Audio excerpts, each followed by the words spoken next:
matsiarotsiaro ny tanananizy dia mihevinevina mikasa ny tototony efa mbola tsy afaky niverina fa dia tanàna mantsy am'izao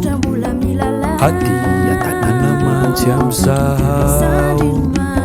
mpangalatra malaso mifamaofao tsy fandripalemana isan'andro vakizao matsiaro an'ilay reny vohitra izy dia mihevinevina mikasa ny tototony efa mbola tsy afaky niverina fa dia tanàna mantsy am'izao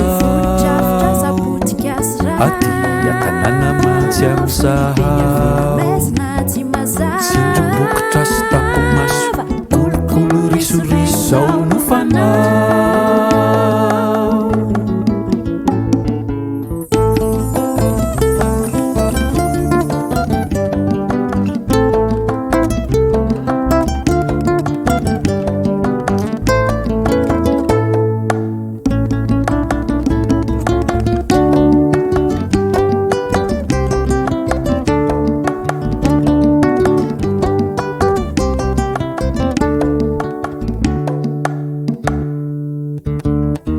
matsiarotsiaro ireo akamanizy dia mihevinevina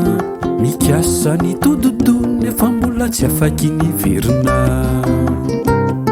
fa dia tanàna mantsy am'izao ady tanàna mantsy am'izao tanimbary nikanja tanimboly lasandry zala daholo